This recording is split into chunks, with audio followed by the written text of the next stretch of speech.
Lesson में हम लोग देख रहे हैं, आज के वीडियो लेसन में देख रहे हैं chromosomal theory of inheritance. Chromosomal theory of inheritance के बारे में हम लोग देख रहे हैं। ये क्रोमोसोमल थ्योरी ऑफ इनहेरिटेंस जो है, इसको देखने के पहले जो है ये ज़रूरी है कि हम लोग एक डायग्राम देखते हैं। ये क्रोमोसोमल थ्योरी ऑफ इनहेरिटेंस, ये टॉपिक है हम लोग का, chromosomal theory of inheritance.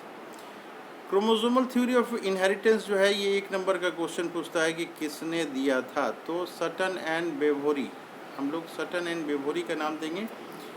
Chromosomal theory of inheritance देखने के पहले हम लोग क्रोमोसोमल स्ट्रक्चर क्या होते हैं, मियोसिस 1 और मियोसिस 2 में क्या होता है वो हम लोग देख लें। क्रोमोसोमल स्ट्रक्चर, तो क्रोमोसोमल थ्योरी में जैसा कि 1 नंबर का अगर क्वेश्चन आता है तो हम लोग ये बताते हैं कि किसने किया। तो साइंटिस्ट का नाम हम लोग सटन एंड बेवोरी हम लोग देंगे, तो 1 नंबर के हम लोग हकदार हो गए। क्रोमोसोमल थ्योरी ऑफ इनहेरिटेंस, इसको देखने के पहले हम लोग मियोसिस में जो क्रोमोसोमल स्ट्रक्चर है उसको हम लोग देखते हैं। मियोसिस 1 और मियोसिस 2 में हम लोग यहाँ कॉन्सेंट्रेट करते हैं। मियोसिस 1 में एनाफेज में क्या हो रहा है और मियोसिस 2 के एनाफेज में क्या हो रहा है।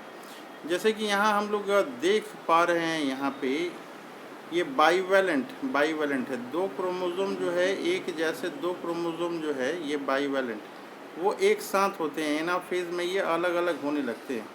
एक आपका दूसरे पोल साइड में जाता है और दूसरा जो है दूसरे साइड में जाता है। तो एनाफेज में क्या हो रहा है, मियोसिस के एनाफेज में हम लोग को ध्यान देना है कि 2 समान तरह के क्रोमोसोम होते हैं, उसको बाईवैलेंट हम लोग बोलते हैं। एक ये है और एक क्रोमोसोम, और एक जो है ये क्रोमोसोम है। हम लोग देख रहे हैं 4 क्रोमोसोम इसमें टोटल हम लोग देख रहे हैं। 1 है, 2 है, 3 है और ये 4 है। ये 4 हम लोग यहाँ पे देख रहे हैं, नंबर दे रहे हैं 1, 2, 3 और ये 4 देख रहे हैं।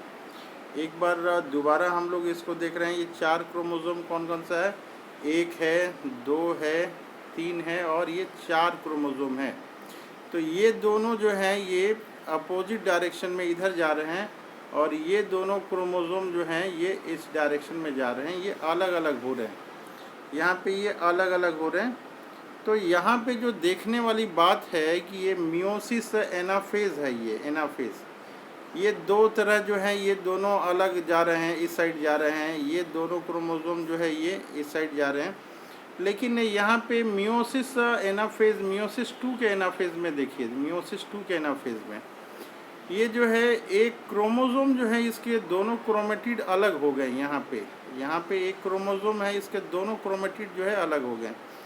सबसे पहले क्या हुआ कि ये पूरा क्रोमोसोम ही जो है ये एक साइड में ये गया क्रोमोसोम और दूसरे साइड में जो है ये क्रोमोसोम गया, और यहाँ पे एक क्रोमोसोम का 2 क्रोमेटिड जो है ये क्रोमेटिड अलग जा रहा है, ये क्रोमेटिड अलग जा रहा है। हम लोग जैसा कि जानते हैं कि ये क्रोमोसोम है, मान लीजिए कि एक क्रोमोसोम है, ये एक क्रोमोसोम में 2 क्रोमेटिड हैं, 2 क्रोमेटिड हैं। ये हम लोग देख रहे हैं कि ये एक क्रोमेटिड है, ये एक क्रोमेटिड है, ये सेंट्रोमियर से ये जुड़ा हुआ है। तो ये जो 2 क्रोमेटिड हैं, जैसे कि हम लोग 2 लाइन लगा दे रहे हैं अलग, एक क्रोमेटिड ये हो गया, एक क्रोमेटिड ये हो गया। तो ये मेटाफेज 1 में क्या है कि 2 क्रोमोसोम हैं, 2 क्रोमोसोम हैं। तो ये एक वाला, ये वाला क्रोमोसोम ये दूसरे साइड में जाता है, ये वाला जो है ये नीचे जा रहा है। दोनों क्रोमोसोम जो है यहाँ पे ये जैसे डायग्राम में है, ये वाला जो क्रोमोसोम है ये वाला टोटल, इस ये क्रोमोसोम में देखिए 2 क्रोमेटिड दिख रहा है, इस क्रोमोसोम में भी जो है 2 क्रोमेटिड ये दिख रहा है। तो ये पूरा जो है ये अपोजिट डायरेक्शन में जाएगा और ये वाला पूरा भी जो है अपोजिट डायरेक्शन में जाएगा। लेकिन यहाँ मियोसिस 2 में देख रहे हैं हम लोग, मियोसिस 2 में क्या देख रहे हैं कि एक क्रोमोसोम जो है ये दोनों क्रोमेटिड अलग हो गए हैं, ये क्रोमेटिड अलग हो गया है, ये क्रोमेटिड अलग हो गया, ये क्रोमेटिड अलग होके जा रहे हैं। तो ध्यान देने वाली बात ये है कि मियोसिस 1 में क्रोमोसोम सेपरेट ये हो रहा है। क्रोमोसोम जो है ये एक इस साइड जा रहा है और एक जो है ये इस साइड जा रहा है। लेकिन मियोसिस 2 के एनाफेज में क्रोमेटिड, एक क्रोमेटिड इधर चला गया, एक क्रोमेटिड जो है ये इधर जा रहा है, ये दोनों अलग अलग जा रहे हैं। तो यहाँ पे ये सेल में जैसे G1 G2 में हम लोग देख रहे हैं यहाँ पे कि 4 क्रोमोसोम है यहाँ पे, 1 2 3 4, ये 4 क्रोमोसोम है। तो यहाँ पे देख रहे हैं कि 2 जो है ये वाला, ये और ये जो है ये इस डायरेक्शन में जा रहा है, और ये वाला जो है ये इस डायरेक्शन में जा रहा है। लेकिन एनाफेज में जो है हम लोग देख रहे हैं कि क्रोमेटिड ये अलग अलग हो गए हैं, क्रोमेटिड ये अलग अलग डायरेक्शन में जा रहे हैं। और जो जर्म सेल बन रहा है वहाँ पे, जो जर्म सेल बना वहाँ पे जो है ये पूरी क्रोमोसोम नहीं गई है, एक क्रोमेटिड है, ये दूसरा क्रोमेटिड है, एक क्रोमेटिड दूसरा क्रोमेटिड, एक क्रोमेटिड दूसरा क्रोमेटिड, एक क्रोमेटिड दूसरा क्रोमेटिड। तो यहाँ पे 4 क्रोमेटिड हो गए हैं। 4 क्रोमोसोम लेके हम लोग चले थे यहाँ पे, 1 2, यहाँ 1 2 3 4, 4 क्रोमोसोम लेके चले थे हम लोग। ये बाइवेलेंट की थी, और जर्म सेल में जो है ये 4 क्रोमोसोम ये अलग अलग क्रोमेटिड हो गए हैं। देखिए यहाँ पे, यहाँ 1 2 3 4, ये 4 क्रोमेटिड हैं। ये जो हैं, ये जो दिख रहे हैं ये चारों क्रोमेटिड हमें ये दिख रहे हैं। तो इसके आधार पे ये ध्यान देना होगा, हमें यहाँ लिखा हुआ है यहाँ पे कि मियोसिस जो हो रहा है, ये meiosis and germ cell formation in a cell with 4 chromosome, ये 4 क्रोमोसोम दिख रहे हैं, ठीक है, 1 2 3 और ये 4 क्रोमोसोम। लेकिन जो लास्ट स्टेज में हमें जर्म सेल मिला हुआ है वहाँ पे ये क्रोमेटिड, ये क्रोमेटिड, एक क्रोमेटिड, एक क्रोमेटिड, एक क्रोमेटिड, एक क्रोमेटिड, एक क्रोमेटिड, एक क्रोमेटिड। तो टोटल 1 2 3 4 हमें जर्म सेल मिले हैं। इसमें क्रोमेटिड जो है ये अलग अलग हो गया है। एक बार यहाँ पे दोबारा हम लोग देखते हैं मियोसिस 1 और मियोसिस 2 में क्या अंतर है। मियोसिस 1 में जो है क्रोमोसोम जो है ये अलग हो रहे हैं, बाइवेलेंट 2 समान तरह के क्रोमोसोम हैं, ये अलग हो रहे हैं। और मियोसिस 2 में जो है ये क्रोमेटिड, ये क्रोमोसोम यहाँ अलग हो रहे हैं, यहाँ पे क्रोमेटिड अलग हो रहे हैं। तो ये हम लोग इस तरह से देख रहे हैं। क्या लिखा हुआ लाइन देखते हैं हम लोग, क्रोमोसोमल थ्योरी ऑफ इनहेरिटेंस। ये क्रोमोसोमल थ्योरी ऑफ इनहेरिटेंस क्या है, कह रहा है कि chromosome as well as gene both occur in pair. Chromosome जो है ये क्रोमोसोम, देखें कि शुरू में हम लोग मियोसिस 1 में ये पेयर में है, क्या है ये पेयर में है, ये पेयर में है। कह रहा है कि क्रोमोसोम एंड जीन दोनों जो है, क्रोमोसोम और जीन दोनों जो है ये पेयर में होते हैं। कह रहा है कि 2 alleles of a gene pair are, 2 alleles of a gene pair are located on the same locus on homologous chromosome। दूसरा पॉइंट क्या कर रहा है, कर रहा है कि certain and Bohori urged that the pairing and separation, ये जो पेयरिंग हो रहा है, पेयरिंग जो हो रहा है, पेयरिंग एंड सेपरेशन, लास्ट में जो सेपरेट हो रहा है, of a pair of chromosome, of a pair of chromosome would lead to segregation of a pair of factor। Mendel ने फैक्टर कहा था जो अब हम लोग जीन कहते हैं, दे कैरीड। उसके बाद ये पॉइंट बता रहा है कि certain united the knowledge of chromosomal segregation with the Mendelian principle. ये क्रोमोसोमल का जो सेग्रीगेशन हो रहा है, सर्टन ने क्या किया, उसको मेंडेलियन प्रिंसिपल के साथ उसको जोड़ दिया और कहा and called it the chromosomal theory of inheritance.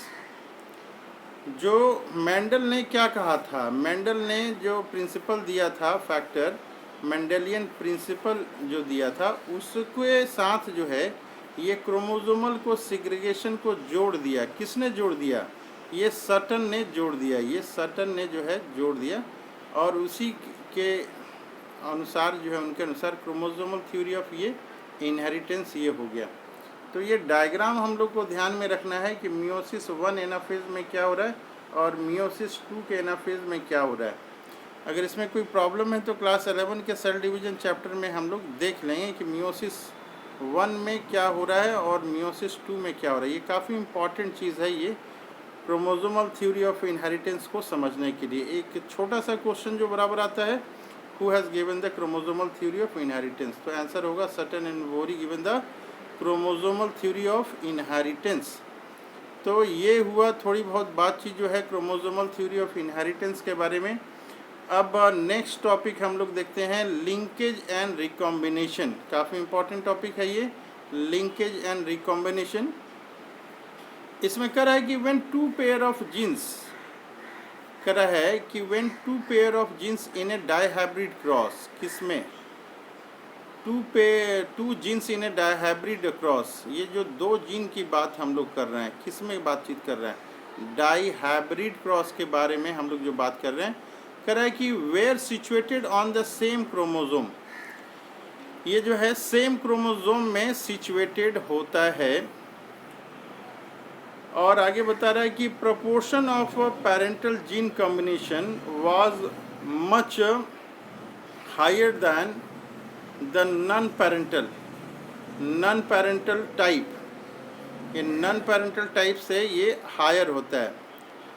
उसके बाद जो है Morgan attributed this due to the physical association, ये क्यों हो रहा है, ये फिजिकल एसोसिएशन हो रहा है, या उन्होंने कहा और the linkage of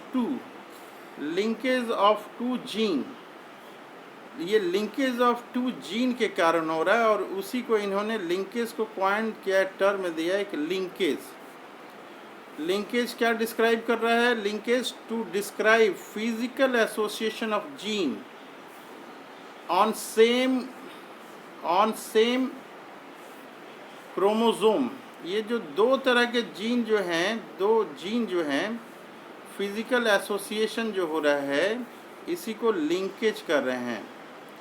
physical association of जो जीन हो जा रहा है, इसी को जो है फिजिकल एसोसिएशन को लिंकेज कहा जा रहा है। आगे देख रहे हैं हम लोग, कर रहा है कि the generation of non parental gene combination during dihybrid cross is called recombination।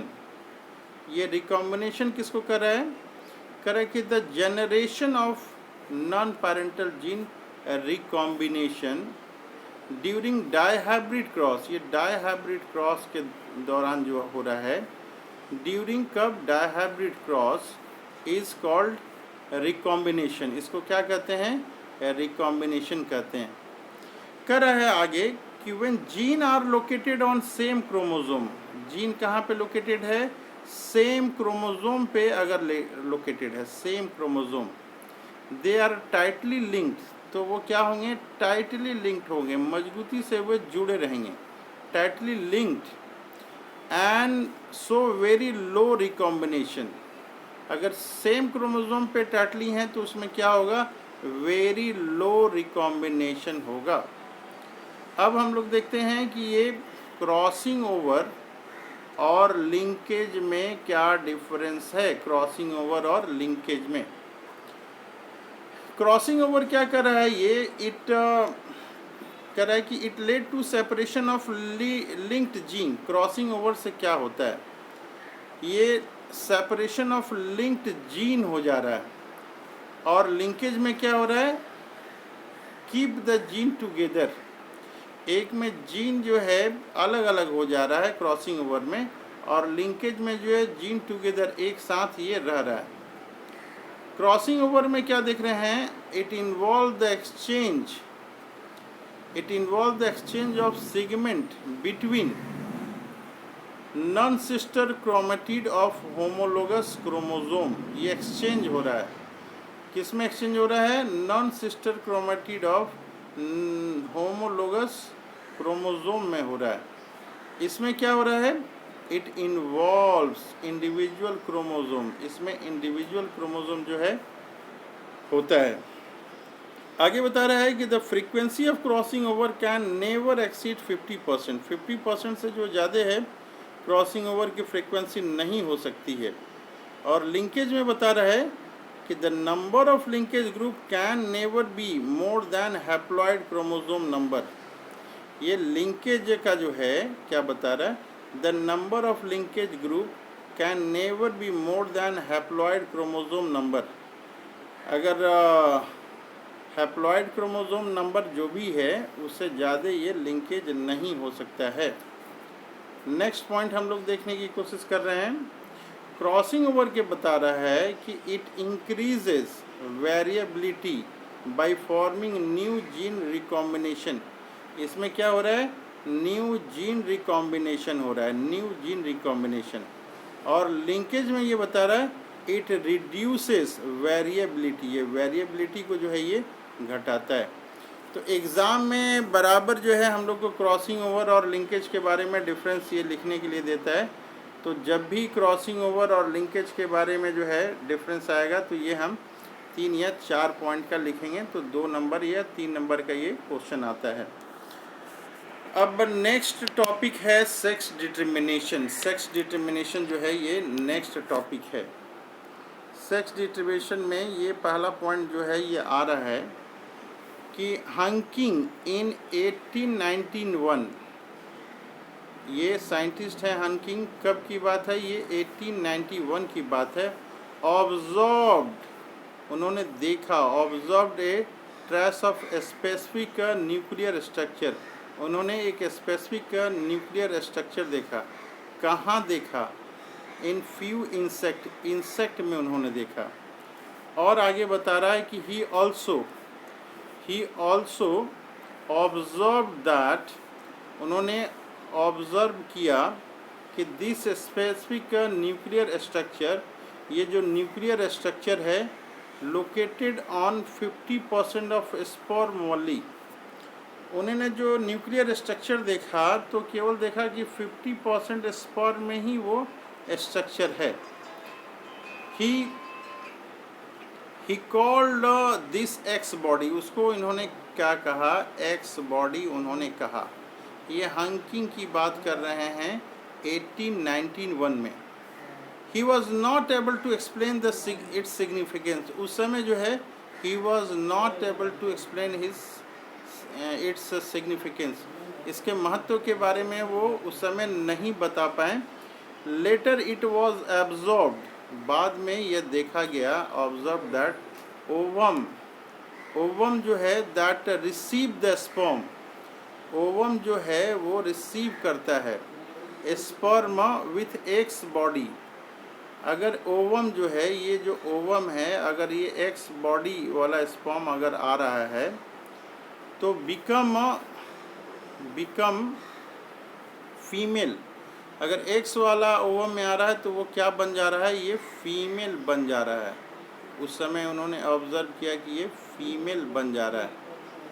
और and those not become males, और वो जिसमें एक्स वाला आ रहा है वो नॉट बिकम मेल्स, वो मेल नहीं बन पा रहा है। So this X body was called as sex chromosome, तो उसके बाद जो है ये एक्स बॉडी को सेक्स क्रोमोसोम कहा गया। तो इस तरह से सेक्स क्रोमोसोम है। और अदर क्रोमोसोम जो थे, and other chromosome are called autosomes, other को क्या कहते हैं, ऑटोजोम्स हम लोग बता रहे हैं। ये तो इंसेक्ट की बात हो गई। अब हम लोग बातचीत करते हैं इन ह्यूमन के बारे में बात कर रहे हैं, एंड अदर ऑर्गेनिज्म। ह्यूमन में और जो है अदर ऑर्गेनिज्म में हम लोग बातचीत कर रहे हैं। ये कर रहा है कि X Y type of sex determination जो है देखा गया है। X Y type of sex determination किस में देखा गया है, human and other organism. But in some organism insect like Drosophila, ये ड्रोसोफिला में जो है एक्सओ टाइप देखा गया है, XO type of sex determination इसमें देखा गया है।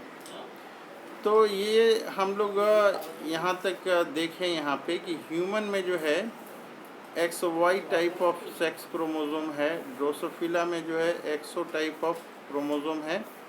कह रहा है कि in both type of sex determination, ये दोनों जो है ह्यूमन में हो, बोथ टाइप ह्यूमन में हो या फिर ड्रोसोफिला में सेक्स डिटर्मिनेशन है। ये कह रहा है कि male produce 2 different type of gametes, इसमें मेल जो है 2 तरह के गैमेट्स देता है। Male produce 2 different type of gametes, male में कितने आ रहे हैं गैमेट्स, 2 तरह के गैमेट्स आ रहे हैं। कह रहा है कि आइदर विथ और विदाउट एक्स क्रोमोसोम, या तो एक्स क्रोमोसोम आ रहा है या तो बिना एक्स क्रोमोसोम के ये आ रहा है।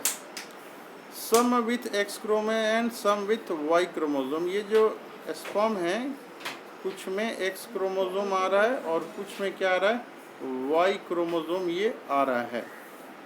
कह रहा है कि जिसमें X and Y type of chromosome आ रहे हैं, such type of sex determination is called male heterogamety.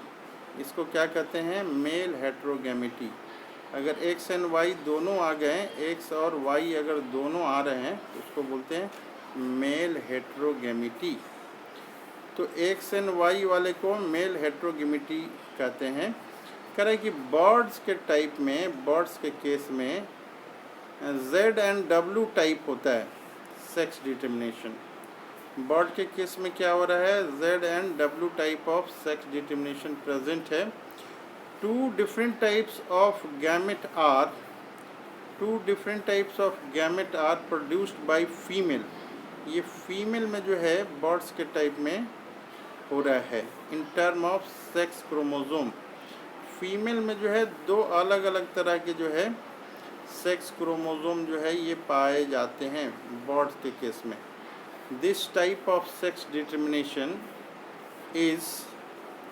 Is called female heterogamety. ये बर्ड में जो है इसको फीमेल हेटेरोगैमिटी कहते हैं, क्योंकि दो तरह के ये पाए जाते हैं इसमें क्रोमोसोम फीमेल वाले में। तो बर्ड के फीमेल के दो तरह के गैमेट पाए जाते हैं, इसलिए इसको फीमेल हेटेरोगैमिटी कहते हैं। अब हम लोग देखते हैं नया topic, sex determination in human being. हम लोग का टॉपिक है sex determination in human being. कह रहा है कि सेक्स डिटर्मिनेशन जो ह्यूमन बीइंग में हो रहा है, इसमें एक्स वाई टाइप है ये ह्यूमन बीइंग का। कह रहा है कि out of 23 pair of chromosome 22 pair जो हैं हम लोगों में, ह्यूमन में, वो क्या है, pair are exactly same. 22 pair are exactly same in male and female. Male and female दोनों में जो है 22 पेयर एक जैसे हैं। मेल और फीमेल में दोनों में 22 क्रोमोसोम जो हैं एक जैसे हैं, उसको ऑटोसोम्स कहते हैं। कह रहा है कि a pair of x chromosome is present in female. Female में जो है पेयर ऑफ एक्स क्रोमोसोम है और मेल में जो है एक्स वाई इन मेल। कह रहा है कि ड्यूरिंग स्पर्मेटोजेनेसिस, ये स्पर्मेटोजेनेसिस के टाइम में क्या होता है, male produce two types of gametes. Male जो है दो तरह के गैमेट्स देता है, यानी कि स्पर्म देता है। 50% कैरीज वाई क्रोमोसोम, 50% में वाई क्रोमोसोम है और रिमेनिंग जो बचे 50% उसमें एक्स क्रोमोसोम है। ये बता रहा है कि female produce only one kind of gametes. Female में जो है वन काइंड ऑफ गैमेट्स है, यानी कि ओवम है। उसमें क्या है, केवल एक्स क्रोमोसोम है, उसमें केवल एक्स क्रोमोसोम ही है। तो ये हुआ। यहाँ पे बता रहा है कि when sperm having Y chromosome the sex of baby is male. अगर होगा वाई वाला स्पर्म तो सेक्स जो बेबी का होगा, अगर वाई क्रोमोसोम मेल का होगा तो सेक्स ऑफ बेबी जो है उस समय मेल होगा। When sperm carrying x chromosome and, अगर स्पर्म में एक्स क्रोमोसोम है और फर्टिलाइज करता है एक के साथ, तो जो बेबी होगा sex of baby is female. तो ये मेल फीमेल हम लोग इस चार्ट की मदद से हम लोग समझने की कोशिश करते हैं। पेरेंट जो है इसमें ये पेरेंट का दिखाया गया, ये फादर का हम लोगों ने देखा। फादर में एक्स वाई क्रोमोसोम है और मदर में जो है सेम एक्स क्रोमोसोम होता है। तो जो गैमिट बनाएगा, मेल का गैमिट बनाएगा दो तरह का है, एक एक्स और दूसरा वाई। और जो फीमेल का गैमिट बनेगा वो एक ही तरह का बनेगा, एक्स और एक्स वाला ये बनेगा। यहाँ पे आगे हम लोग देख रहे हैं कि अगर हम लोग देख रहे हैं कि ये एक्स जो है ये फीमेल के एक्स के साथ मिलता है तो ये एक्सएस कॉम्बिनेशन बनेगा और ये बच्चा जो होगा फीमेल होगा। एक्स जो है ये फिर फीमेल के ये दूसरे वाले एक्स से भी मिल रहा है, तो ये एक्स एक्स होगा, ये फीमेल होगा। ये जो एक्स है ये फिर जो है अगर ये वाई नहीं, यहाँ पे हम लोग देख रहे हैं, नेक्स्ट हम लोग शुरू से देख रहे हैं, ये अगर वाई वाला जो है फीमेल के एक्स से मिलेगा तो यहाँ एक्स वाई ये बच्चा मेल होगा। ये वाई है अगर फीमेल के दूसरे एक्स से भी मिलेगा तो ये बच्चा जो है एक्स वाई मेल होगा। तो यहाँ हम लोग देखते हैं कि 50% जो है ये यहाँ पे बच्चा जो है फीमेल हुआ है। 50% जो है ये बच्चा क्या हुआ है, फीमेल हुआ है 50%, और 50% जो चांसेस है ये मेल होने की ये चांसेस हैं। तो इस फिगर को जो है बार बार हम लोग कोशिश करेंगे। मेल गैमेट्स, ये मेल गैमेट्स कैसे फादर बना रहा है, दो अलग अलग तरह की ये मेल गैमेट्स बना रहा है। फीमेल जो है ये बराबर same type of male gametes है। तो बच्चा मेल होगा या फीमेल होगा ये वाई क्रोमोसोम पे डिपेंड करता है। वाई क्रोमोसोम अगर गया तो ये देखिए मेल हो गया, अगर ये एक्स क्रोमोसोम गया तो ये यहाँ पे ये फीमेल हो जाता है। तो मदर्स जो हैं इसके लिए रिस्पॉन्सिबल नहीं है कि बच्चा मेल हो रहा है कि फीमेल हो रहा है। नेक्स्ट में हम लोग देखते हैं म्यूटेशन। ये इम्पॉर्टेंट टॉपिक है म्यूटेशन। म्यूटेशन के बारे में थोड़ा सा हम लोग देखते हैं। कह रहा है कि म्यूटेशन इज़ द फेनोमेनन, ये फेनोमेनन है which result in alternation of DNA sequence. Mutation अगर हो जाता है तो डीएनए का सीक्वेंस जो है वो गड़बड़ा जाता है। म्यूटेशन में क्या होता है, alternation of DNA sequence. Mutation अगर हो रहा है तो डीएनए का सीक्वेंस जो है ये गड़बड़ा जाता है, अल्टरनेशन ऑफ डीएनए सीक्वेंस हो जाता है। And consequently result in change in their genotype. Genetic constitution उसका चेंज हो जाता है तो उसको जीनोटाइप बोलते हैं, और मॉर्फोलॉजिकल कैरेक्टर चेंज होता है तो उसको फिनोटाइप इसको बोलते हैं। तो अगर अल्टरनेशन ऑफ डीएनए अगर सीक्वेंस होता है तो जीनोटाइप उसका चेंज हो जाएगा और फिनोटाइप इसका ये चेंज हो जाएगा।